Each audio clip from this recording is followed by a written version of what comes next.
Hi, hello, and welcome to Rebel Unicorn Crafts. Today I want to talk about how I made this notebook that I made the cover from an old painting. I recently featured this in a short and talked about being less precious about your art, and for different people, being less precious about your art is going to mean a lot of different things. For me, sometimes it means painting over it, sometimes it means throwing it away, sometimes it means upcycling it, and other times it means saving some so that I have a record of where I have gone throughout my art journey. But today I specifically just want to show you how to make this quick little notebook. It's actually a little bit easier than you might think it is.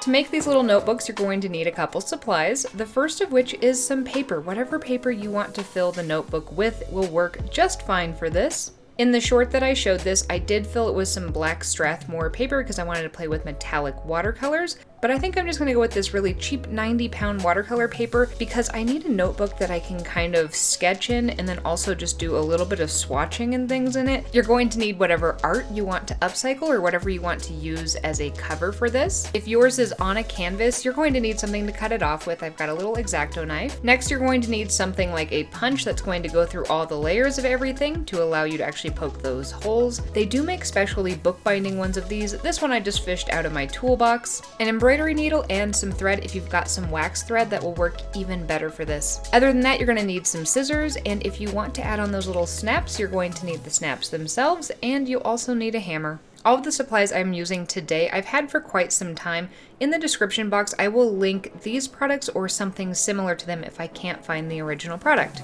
My first step for this is needing to remove the artwork from the original wooden frame that it was stapled to. I'm going to just cut this off with an X-Acto knife. You could also use some pliers or a flat screwdriver in order to pry out the different staples, but this is the easiest way for me. I personally also save these frames and then reuse them to either stretch more canvas on or watercolor paper or do a couple other things with them. Next up is time to prepare the paper that we're going to place in the sketchbook. You're going to be folding these in half, so however big you want these, you're going to need to double the length of the piece of paper depending on which way you're going to fold it to make sure that it's as long as you want it to be. I'm just going to fold these directly in half because they're a nice size when folded in half, and I'm going to do 10 sheets that I'm going to fold in half, and then I'm going to pocket inside of each one as I fold them in half, making this little packet of paper. With 10 sheets folded in half, technically because they're folded in half, I'm going to have 20, and then I can paint on both sides, so it actually gives me quite a bit of paper. You'll want to adjust the amount of paper that you're going to be using depending on how thick it is. If you're using something really thick like a thicker watercolor paper, you're probably going to need to do fewer pages so that you can still poke all the way through everything. Next up, we're going to prepare the cover for the sketchbook.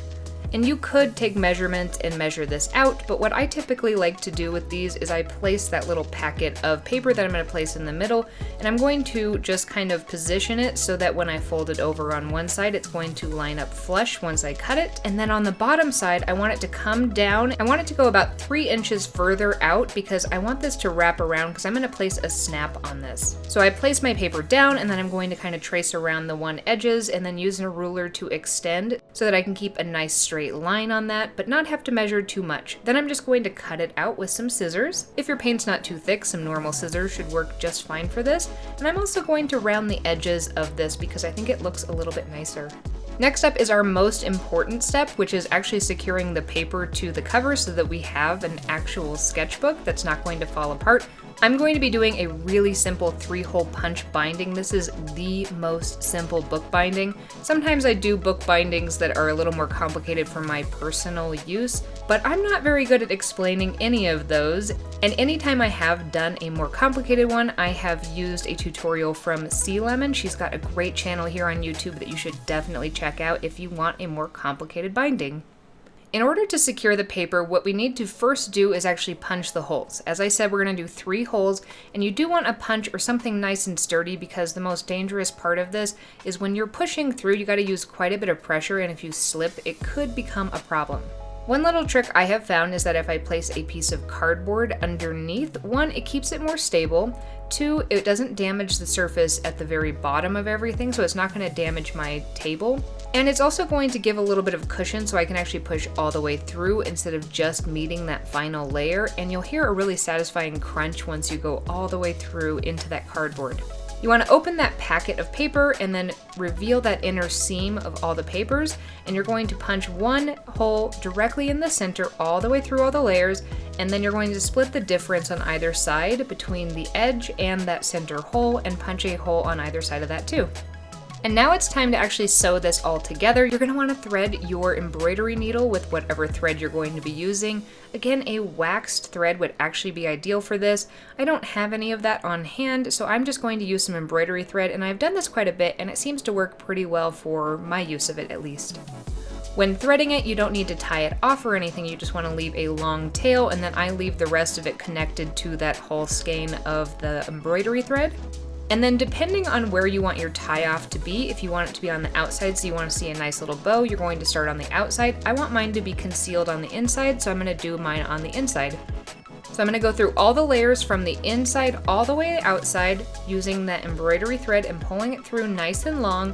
Then I'm going to take, once it's on the outside, and just thread it through to the inside on either side. It doesn't matter which side you go to at first. Pull it all the way in, pull it tight, and then you want to go from the inside all the way to the opposite hole, the very furthest hole away, and then bring that out.